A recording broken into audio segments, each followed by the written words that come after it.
on to you. Here's the thing. Guile. Maybe. Just maybe, buddy. Don't fucking call out your boy. Yeah. Because that pretty much puts a target on his face. And that's exactly what happened. We meet the rest of the characters in Ken and Ryu, who are criminals, gun runners. Sure. Why the hell not? Doing a deal with Sagat and his heavy Vega. Who's his star cage fighter. Yeah. Who does have the mask and the claw. Mm-hmm. And all the ladies love Vega. Which is, again, this is the most accurately portrayed character in the whole fucking movie. We cut away quickly to Bison and meeting Dalsum. Yep. His head doctor. Is a doctor who's there not by choice. I think he's got chains on at this point. Yeah. These chains drove me insane, too. He's got full range of motion. Yeah. What are these chains for? Because Dalsum in the game has chains. Yeah, I get that. That's literally the reason why. I get that. But what are these chains going to do? Nothing. Like, shouldn't he have, like, a chain around his waist that can, like, he's attached to something? I think he does later. No, he doesn't. No? He always has that, and then it just breaks off, and then he gets to have the fucking collar and shit like that. It makes no sense. And he's entrusted Blanca with Dalsum to turn him into a monster. Yes. A super soldier. I'm like, no, he did not make a super soldier. He's making Captain America. Yeah, and I think because he's got him on this, like, hooked up to this machine. What's he watching? And it's like this horrible war footage and people dying. And I do love Raul Julia's response to this is fucking because he's just like, it's merely educational software. And he's like, why is he reacting like this? He's like, well, he's watching this. And he's like, well, show me. It's just merely educational software. Well, not everyone's a fucking madman. It's like, you psycho. And then he smacks him away. Yeah. Keep going. Oh, so good. Raul Julia's a goddamn treasure. Sagat, after realizing that Ryu and Ken were going to double-cross him by giving him fake guns, aimed these guns at them. Yes. Now, I do like it. Ken and Ryu do not react, as in they're, like, going to die. Yeah, because they know the jig is up. Fuck. All right. And then 3, 2, 1, fires, and it just fires these, like, Nerf balls at them. Now, what I don't get is after they start fighting the bad guys, one of the bad guys grab a gun to shoot them. Yeah. I'm like, were you not there 3 seconds ago realizing this is a fake gun? Because then when he does fire the gun and it shoots a Nerf ball out, he looks surprised that it shot a Nerf ball out and not a bullet. Clearly you were off having a smoke. Was he having a smoke break or yeah, he was off having a smoke, and then he came back and went, oh shit, we should probably kill these guys. I got a gun from this fucking thing. Oh, I'm dead. And then they just smack him around. Yeah. Puts Ryu in the cage with Vega. Mm-hmm. They're literally about to have the first actual fight of the movie. Yeah, they're setting up a tournament fight. It's amazing. Yeah. And then, nope. Boom! Guile crashes through the wall with a fucking big-ass tank. You're all under arrest. Okay. He arrests the entire club. Okay. I'm tapping here for a minute. Time out. Question. I understand that these are military criminals. I get that. Mm-hmm. The military... Mm-hmm. is not concerned with this. Illegal gambling, not even fighting, and not even a little. Hookers, and... Not even a little. This is not This is not a military operation. A tank is not being wasted by driving it through the side of this place. It is not happening. God was a bit of a wild card in this movie. Understood, but the local law enforcement will take care of this. And if you want it, because they're military criminals... I don't know about that. If you want to take... If they're military criminals, they will have some military presence. They will not send the military to this one little underground club on the off chance that Sagat and Vega might be there. But we need a movie, so apparently you're all under arrest. Oh, God, this annoys me. Guile does have a meeting, and a man is let in, ID checked for coffee, and then, of course, surprise, he's an assassin. Yeah. Part of Sagat's gang, I think, which adds... Maybe you should have put the scene... before, and then it would have made sense that he went to arrest Sagat and his ilk. Kind of. Either way. Yeah. Scott, Ken, Vega, Ryu, all in jail. Yep. I think they send guys after Ken and Ryu, and they do a little karate, beat everyone up. Yeah. Because they can do that. And then Guile and Kaimi see this and go, we can get those guys in, and they'll be our moles. Yeah, and it was funny because when they're looking at them, Sagat and Vega are, like, so close together. I'm like, are they going to kiss? Because it was just unnaturally close. I'm like, doesn't anyone go, like, this is not how people stand.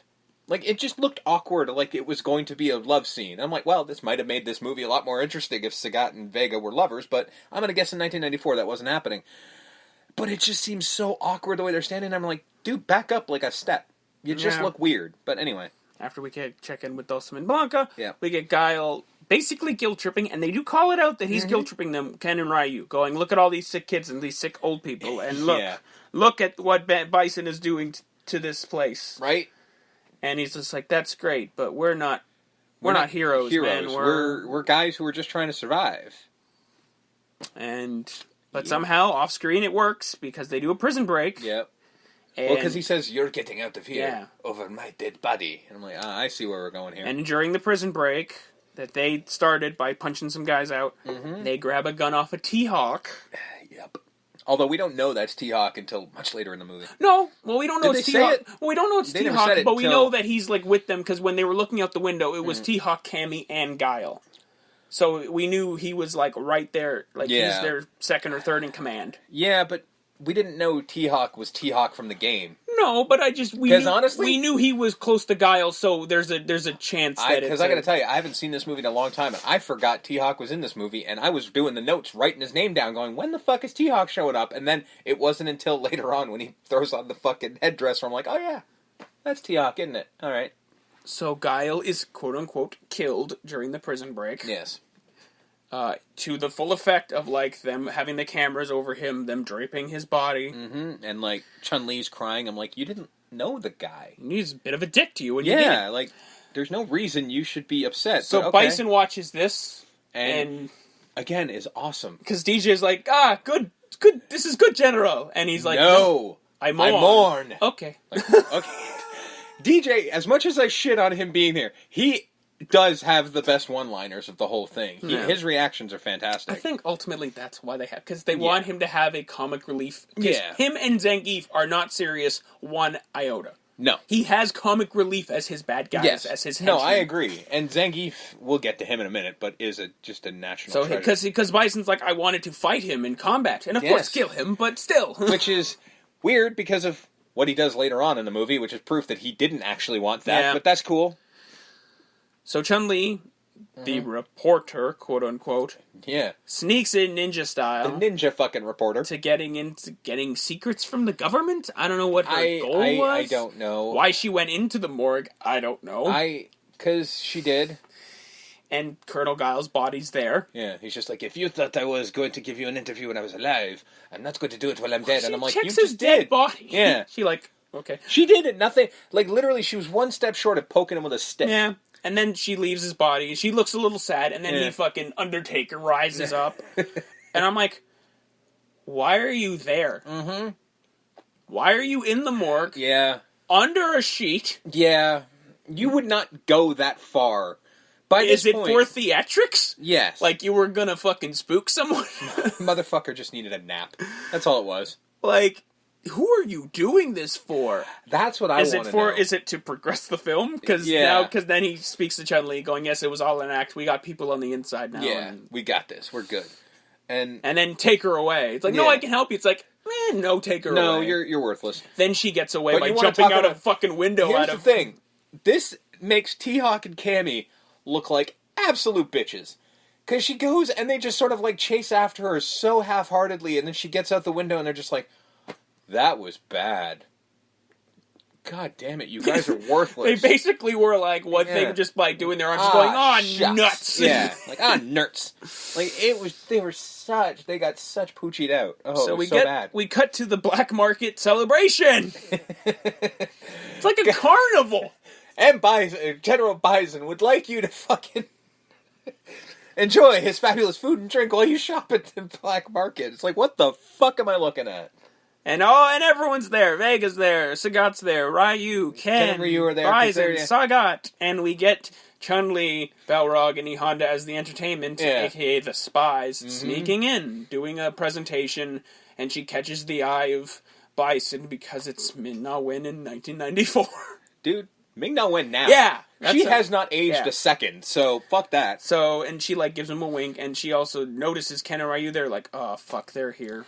Can I also point out that she was not wearing, like, a mask or a veil or anything like that, so she's been on TV a lot, and he's seen her. News reporter Chun-Li. Yeah, you've seen her, Bison. Well, she had a mask, but it was like not really. It's like a So she gets Ryu and Ken out of there by winking at them, basically. Well, winking at Ken. Ken leaves, Ryu follows. They get knocked out and tied up. So and that whole thing that he's fighting for his girlfriend in the games is being thrown out of that, right? Yeah. Or his wife. I don't remember if it was girlfriend or his wife. Yeah. Listen, a lot of the characters' backstories in the game are not here. Pretty much all of them, except maybe Chun-Li. So she gets them out of there because she's got a plan. She's going to blow them up. Yep. But before that, we get Bison basically telling Sagat, okay, I can give you half the world when I'm taking over, but for now, because he's like, that's great, but I want money now, so let's see the color of your money. He goes basically, do you want money, or how about this offer? When I rule the world, I'll give you a piece of it. He's like, yeah. No, I think I'll give you half. No, he didn't say half. No? He just said a piece. Like, how would you like your own part of the world? Yeah. And he's like, that would be great, but the war's still going on, asshole. I'd rather see your money, so show me the color of your money. And he goes, okay, fine. All right, bring in the money. He goes, and it's Bison bucks, basically. It's Bison bucks. He goes, the hell is this? He goes, when I am ruler, this will be worth 5 Great British pounds once I kidnap their queen. Yeah, and I'm like, it's like after I negotiate the return of their kidnapped queen. And I'm like, hey, Bison, buddy, that's not how that works. Yes, but he's a lunatic, so. But that's not at all how that works. Ask Germany. Yeah. You can't just print money and go, now it's worth something. It doesn't work that way. That is not how the world works. Well, either way, after Ken and Ryu go back into the tent, they literally walk into the beginnings of a standoff between Sagat's side and Bison's side, and they're like, you must choose! And then they each get grabbed by a guy. Well, because what happened is they're like, okay, maybe we can negotiate this shit. So they each go to one side and goes, hey, guys, nope. And they just get pulled in the side. I think Ken tries to talk to Bison, and he just picks him up with one hand. Yeah, and Sagat grabs Ryu and just goes, are you with us or against us? I'm like, again, you should be on opposite sides because you're mortal enemies in both games. Just saying. They're not buddies. No. Either way, they hear Chun-Li's voice from a box. Mm-hmm. They go inside. It's her on television with a bunch of like C4 and dynamite. Mm-hmm. Well, it's that's in the truck. Yes. That they send a truck down. And my favorite line in the whole fucking movie. One of the greatest lines in the movie.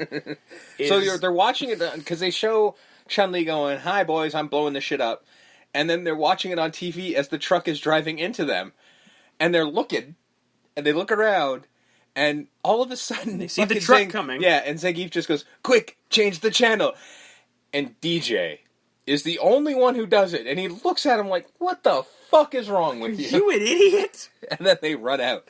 And it is amazing. The bomb blows up nowhere near the tent. I mean, a big explosion does occur, but I'm like, it wouldn't have killed anybody. No, they would. Or anybody in that tent. Yeah, they would have been. If Guile could survive the end, they're fine. Either way, because Ryu pointed out the box talking, I'm like, you didn't need to point that out. You could have. They heard it. Hey, the box is talking. But because of that, after Bison takes Chun-Li in her company, as prisoners, they employ Ryu and Ken as they were most loyal to me. Well, they did say like they're spies. Yeah. So they kind of ratted them out. Chun-Li spits on, which is funny because it happens 3 seconds before they announced it. Anyway. Yeah. So like, who gives a shit? Either way, Chun-Li spits on them like, you traitors. Yeah. And they feel kind of bad. And they're like, wow. We're supposed to be the good guys. They literally say that sentence. And I'm like, that's unfortunate. So Guile has a quick debrief how they're going to not go by air, but by sea. Because, again, the Taiwanese government won't allow it. And Honda's tortured, and he's not selling anything. He's Taiwanese. Why do I keep saying Taiwanese? It's Thailand. Honda is... He's like, he's being whipped, but he doesn't feel it. Yeah. And then once the guy leaves, then he goes, oh. And you see his back, and it's all tore up. And then he proves that he's Samoan. Yeah. Because Balrog just goes, how do you not react? And he goes, I'm Samoa, brother. And I'm like, that's Samoan.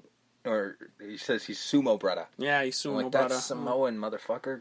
Either way, I get it. And then together they break out. Because they're strong. Ryu and Ken with Zangief. Again, Zangief being great. Yes. just explaining what... By the way... He throws out their old clothes with disgust. And then he gives them new suits, and of course Ryu gets white, and Ken